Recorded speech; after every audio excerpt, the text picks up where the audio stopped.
Assalamualaikum warahmatullahi wabarakatuh. I'm Syamsabila Sami. On this occasion, I would like to present a summary of a video entitled The Global Business Next Door by Szwast. In this part, I will focus on explaining the first 5 minutes of the video. At the beginning of the video, the speaker invites us to imagine what a global business looks like. Usually, when we hear the term global business, we tend to think about large companies such as multinational corporations or well known global brands.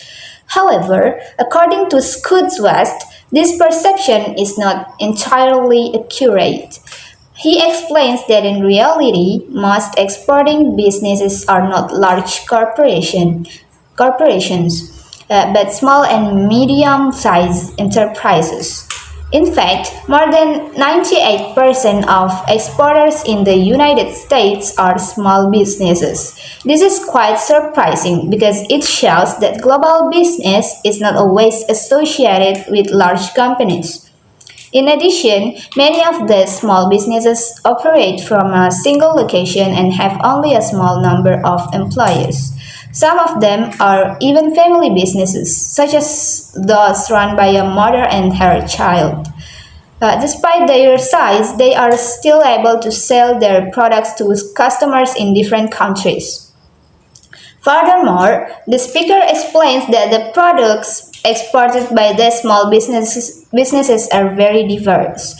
They range from sports equipment and health products to unique items such as jewelry. This indicates that almost any type of product has the potential to enter the global market.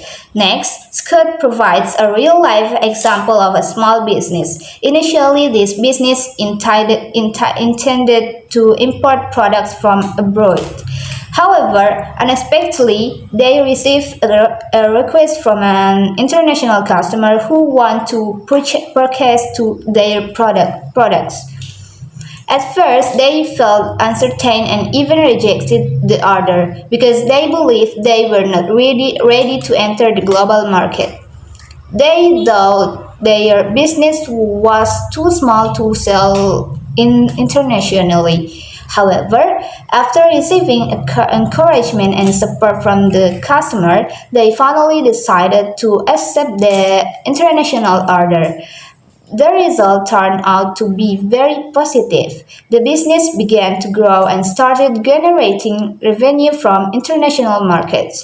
From this example, we can see that global opportunities often already exist, but many people fail to recognize them. From this part of the video, Scott Watts emphasized that the biggest barrier to entering the global market is not distance or technology, but our own mindset. Many business owners feel unprepared, afraid of failure, or believe that their business is too small.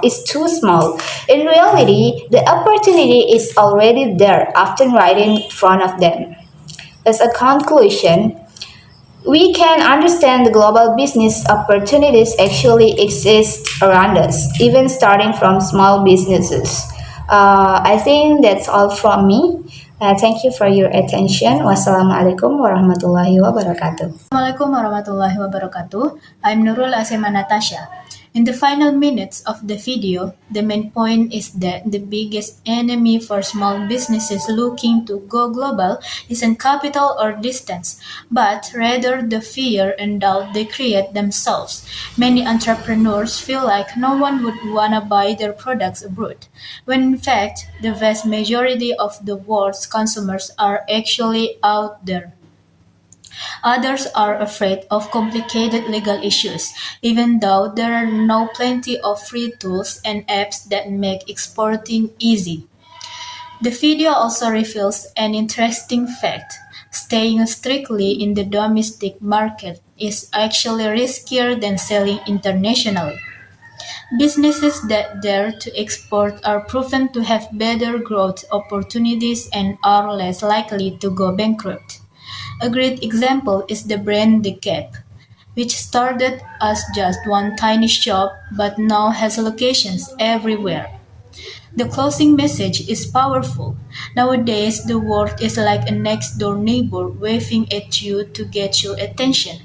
So, for business owners, don't just stand there. It's time to wave back and start selling to the world. Alright, that's all from us. Thank you. Wassalamualaikum warahmatullahi wabarakatuh.